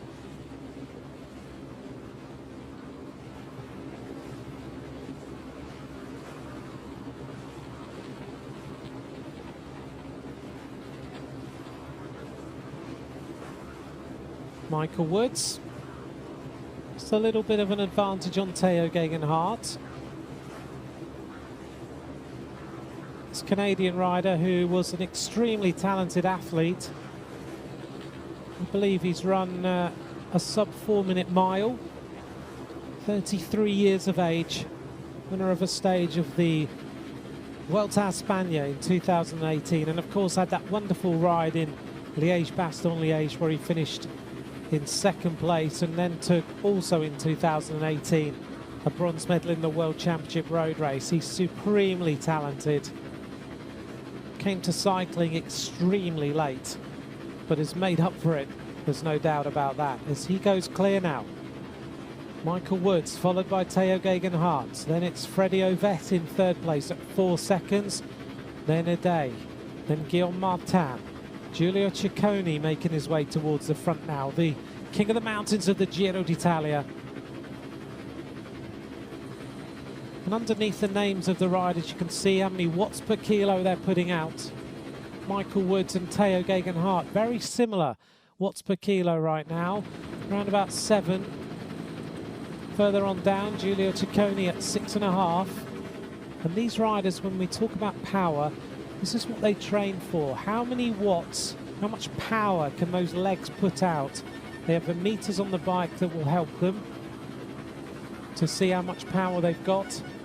And then the amount of weight they've got then just shows how quick you can go uphill. So as much watts as possible. Left-hand side, Nicolas Aday of the Cofidis team. He's now in third place, but Michael Woods is going clear. Looks like Aday now goes on the attack. Well, big attack by this Cofidis rider over the top of the Radio Tower climb. 14 kilometers to go to the finish, and if you remember now, once the gradient goes over 5%, the riders will sprint and they will get into the aero tuck. So Nicolas Aday leading well here now. He is the lone leader. Thanks for your messages on Twitter. David, you've said to me, are the frames and wheels equivalent for the racers? Well, the teams actually in the game have their bikes, race bikes, but generally only one set of wheels, so they're all broadly similar. They're not allowed to use any major advantage bikes that are in the Zwift platform. There's the mountains classification, confirmation then at Alpecin Fenix. have 46 points, so they will keep the King of the Mountains jersey for another day. Freddie Ovett into the aero tuck. Now he's got to get himself powered on again because he goes over that little rise and the aero tuck won't work there. So Alpecin Fenix will keep that King of the Mountains jersey. We'll see that at the end of today's stage. Freddie Ovett leads now. Theo Geoghegan-Hart is also up there.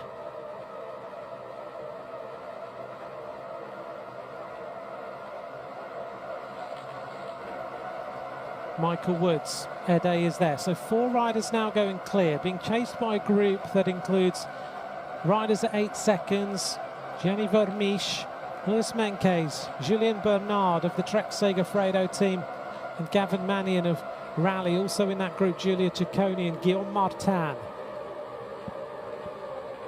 Freddie Ovett, 26 years of age, riding for the Israel Startup Nation team.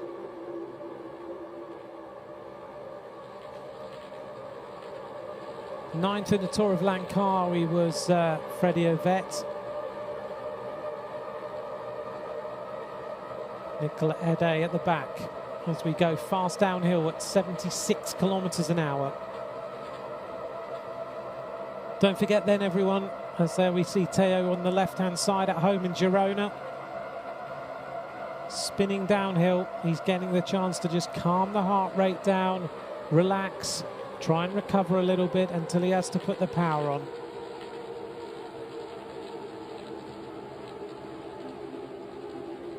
Don't forget then that you can vote for your most combative rider of the stage.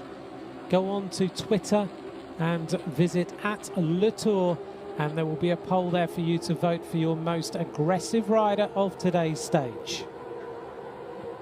4 leaders in this virtual Tour de France. The second stage. The yellow jersey being held by NTT, with Luis Meintjes wearing the yellow jersey today in that team contest. The yellow jersey standings, NTT lead. Rally in second place, Alpecin Fenix in third place.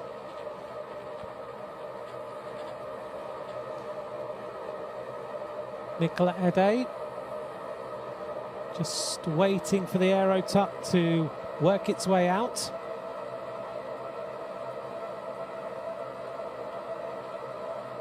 And we'll see whether this group can stay away. Remember, in the women's race, the group was caught on the run-in.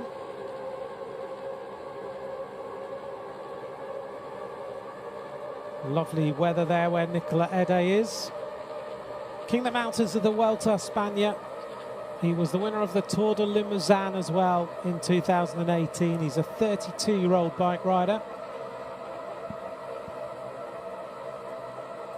This year he won the mountains classification in the Paris-Nice before lockdown started across the world. The group is coming back, 6 seconds. Vermeersch, Ciccone, Meintjes is in there, Bernard, Guillaume Martin, Gavin Mannion as well. Can Rally manage to win a stage? That would be a really big coup for them. They are second overall in the yellow jersey.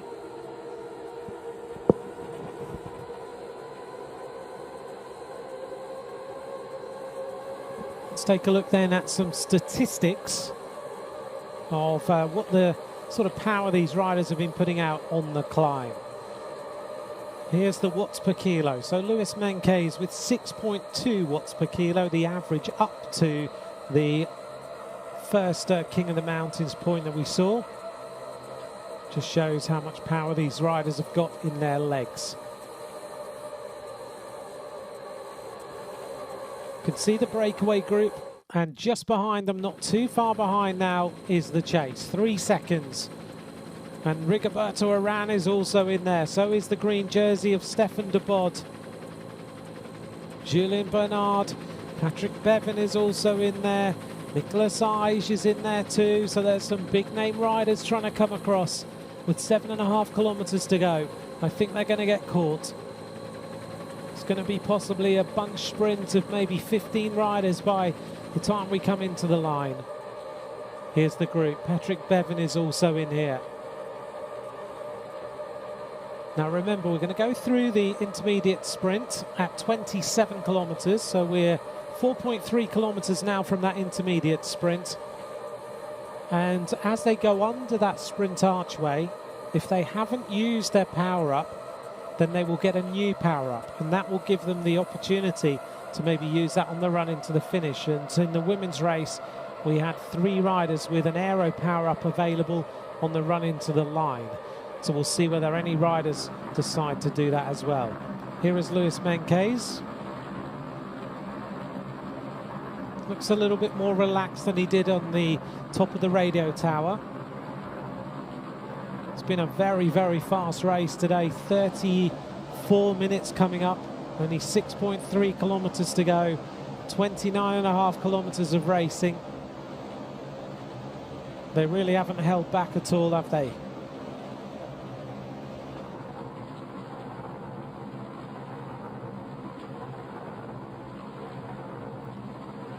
The yellow jersey goes towards the front.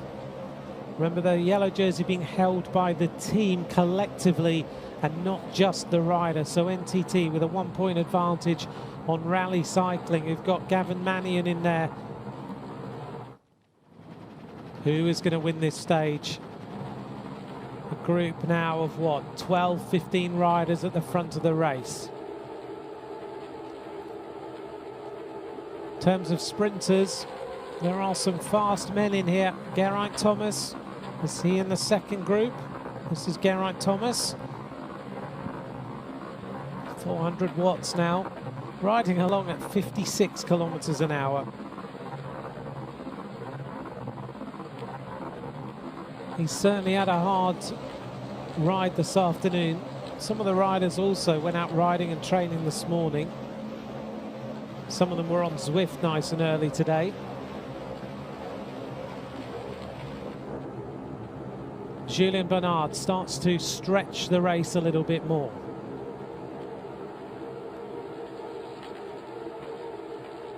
Julien Bernard, of course, the son of Jean-Francois Bernard, the famous French rider.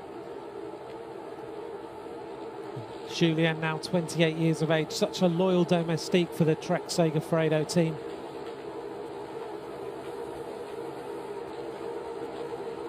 Guillaume Martin just caught there by his teammate Nicolas Edet.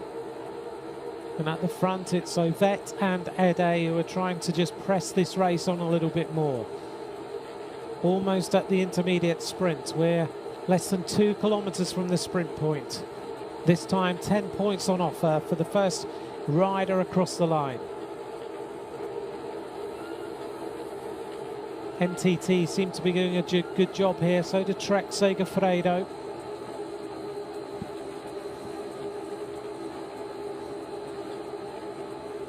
In the group then, Giulio Ciccone goes to the front.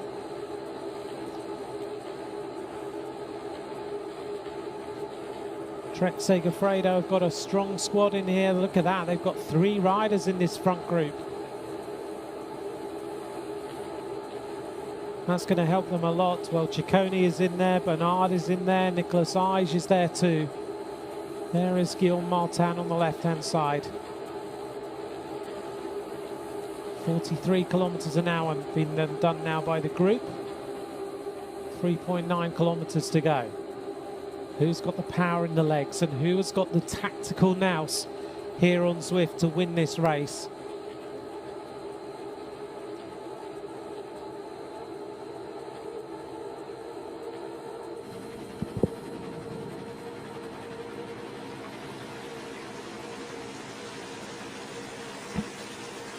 Cloaking power up being used by a rider here. One rider going invisible. This is Luis Menkes trying to break away using the invisibility cloak for 10 seconds. Means the other riders don't see him attack. But he's caught. And Alpecin Fenix are the team that bring that back. Theo Gegenhardt alongside Luis Menkes. Rigoberto around there on the left-hand side. Look at the face on him. Can he win today's stage? Oh, he's almost won a stage on a race in Zwift before. The Combativity Prize, as you can see on the left-hand side of the screen. Geraint Thomas, the winner of the Tour de France 2 years ago. Thank you to all of you for taking part in the vote this afternoon. Not far to go now, going through the sprint. Who's going to take the intermediate sprint point? Looks very, very close. Theo Gegenhardt was up there, so was Stefan de Bod, and I think the green jersey took it. Stefan de Bod and Theo Gegenhardt going for the intermediate sprint.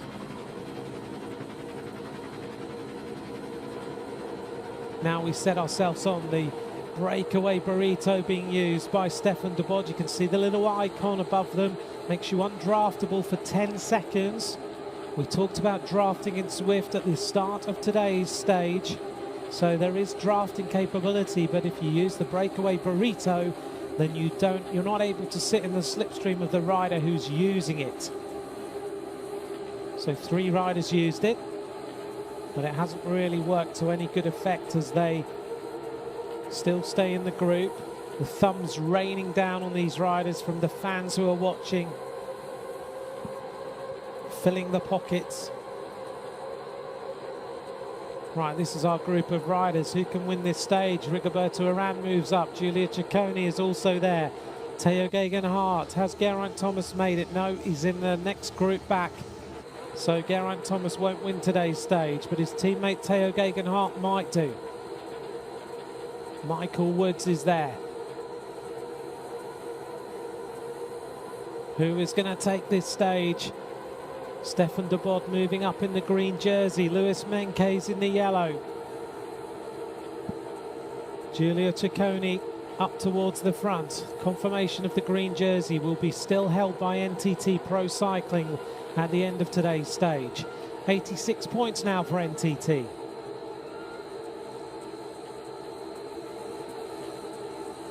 We've decided the King of the Mountains. We've decided where the green jersey at the moment is going, and of course the points will be accumulated at the finish as well for the green jersey, as always in the Tour de France. 1 kilometre of racing to go. Ciccone goes towards the front. Theo Gegenhardt is going with him. Luis Meintjes in the yellow jersey. Can he hold on to this for the NTT Pro Cycling team?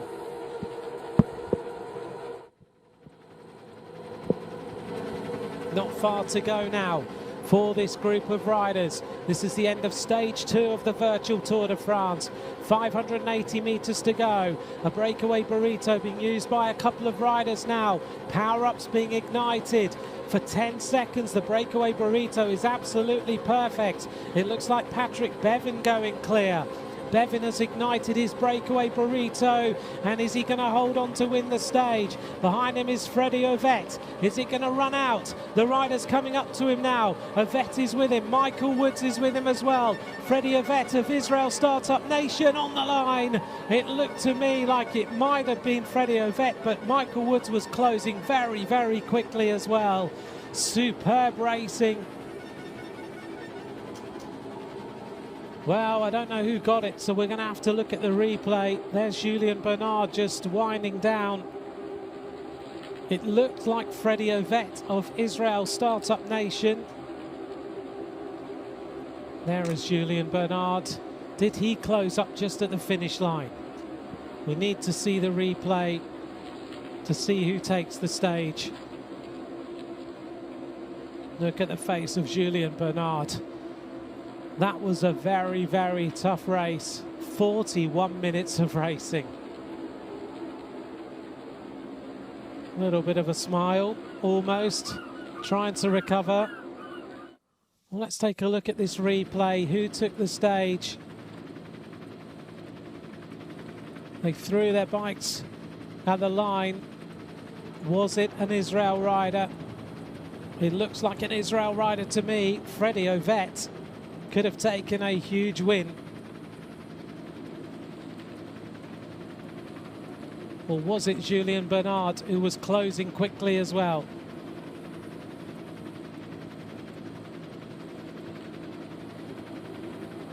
All the thumbs up going into the pocket of Julien Bernard.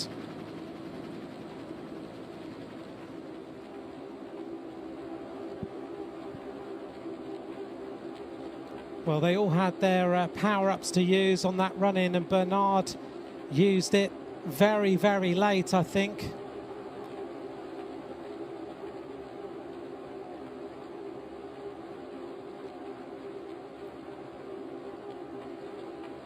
Just shows you how much power you've got to use on that run into the finish. Well, we're showing Julien Bernard here.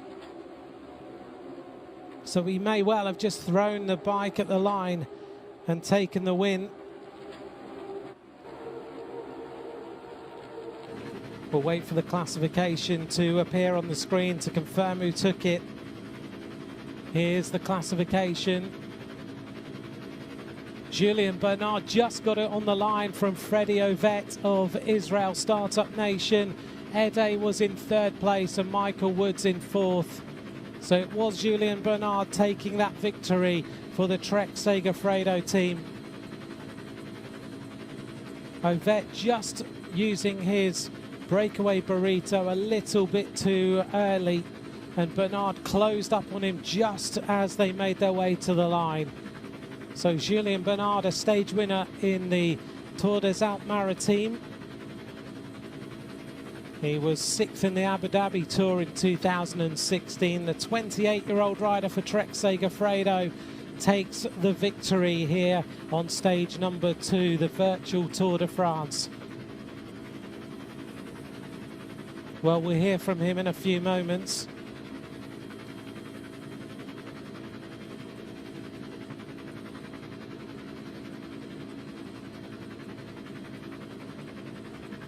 Julien Bernard closing in on Freddie Ovett right on the line, but Ovett is so good at this style of racing. He knows the Zwift platform very, very well indeed. Julien Bernard has clearly been training hard and has got some very, very good form.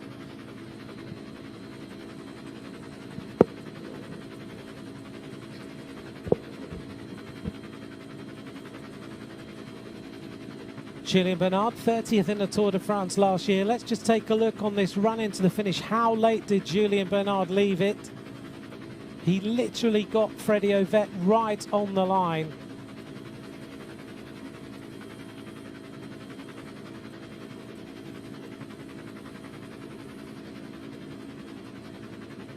Huge power there from Julien Bernard on that run-in. Well, we'll hear from him in a few moments as to what he did on that finish to try and take that victory. But Bernard was supremely strong in the last 50 metres.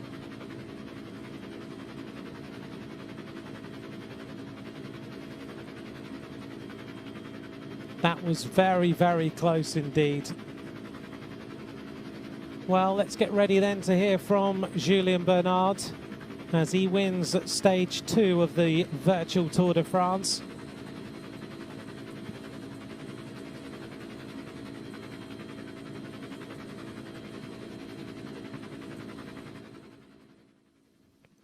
Julien, congratulations on a wonderful victory in the stage 2 of the virtual Tour de France. Talk us through that last run into the finish. Did you have a power-up to use that you used just before the line? Oh, yeah, I think it was really, really close. I didn't realize I won. I was thinking Freddie was in front of me, but when I saw the result, I was really happy because I started to sprint really late, I think. And in the last few meters, I was able to pass him. Yeah, I think Freddie will be very surprised. I think all of us thought Freddie had taken it on the line, but you closed up on him really, really quickly. Just how tough has this race been? I know it's only a few kilometres really in terms of what you're used to in the Tour de France, but just give us as fans a comparison of how hard you have to push on this race.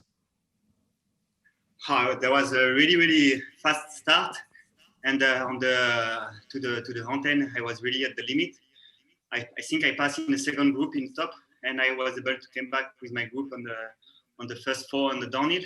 And then I know that I have to recover for the sprint because it's really hard on Zwift to when to go alone. So I just start to keep energy for the last sprint, and was a success. And what does it mean to you and the Trek Segafredo team finally to get a victory, albeit a virtual victory, in the Tour de France? It's mean a lot because we didn't have a race since now a long time, and to win is every time is a good thing. So now we are looking for come back to the real race and win on the real race. Well, Julien, many congratulations on the victory on stage 2 of the virtual Tour de France, and all of us look forward to seeing you on the real roads very soon. Thank you. Goodbye. Thank you. Goodbye.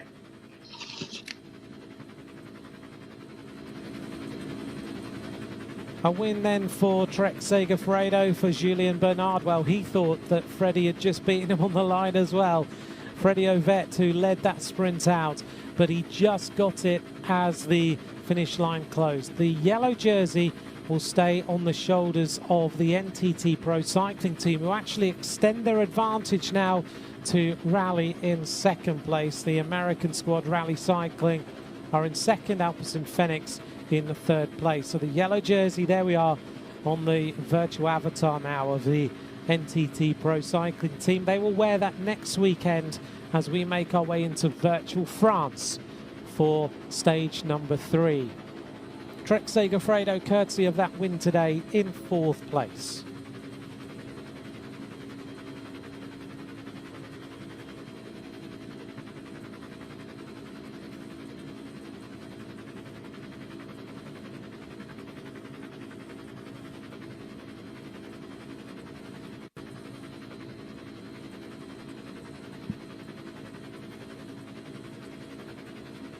Well, don't forget that next weekend we have the next 2 stages of the virtual Tour de France. Same time wherever you are. Let's take a look now at the next of our classifications. This is for the green jersey. NTT Pro Cycling also maintain their position in the green jersey competition. What a race they're having, ahead of Mitchelton Scott in second place and the CCC team in third. Green jersey will be worn by the African team next week.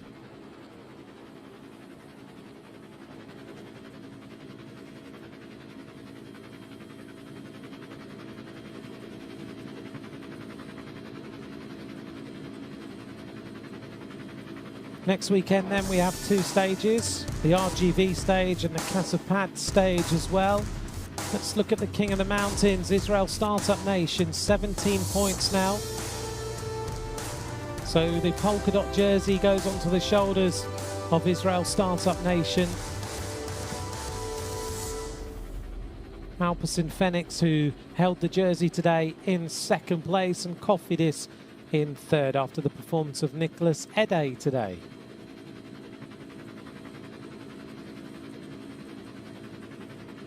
Next weekend stages, 48 kilometres on Saturday, 45.8 kilometres on Sunday. And of course the virtual Tour de France finishes on the virtual Champs-Élysées in 2 weeks' time. Here's the best young rider. Look at this, NTT have also got that. The white jersey on the shoulders of NTT Pro Cycling. Lotto Soudal now in second place, just 2 points separating those 2 squads, with Trek Segafredo now in third.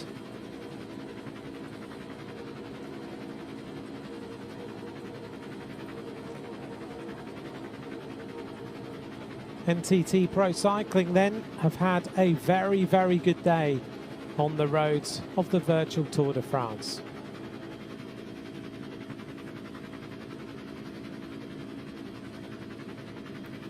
Well, as we get ready then for next weekend, don't forget to follow throughout the week the hashtag TDF United. And that's because we are raising as much money as possible for 5 cycling-related charities.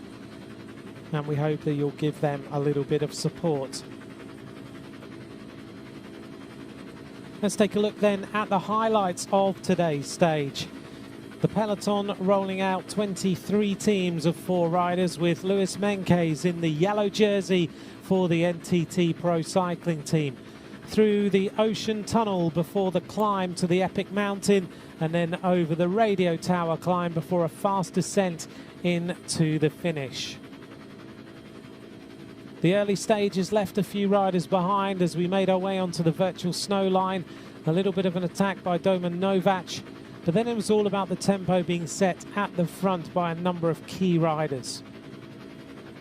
As we made our way over the top of the climb. It was Nicolas Ede of the Cofidis team who was on the attack. He was the first rider onto the descent.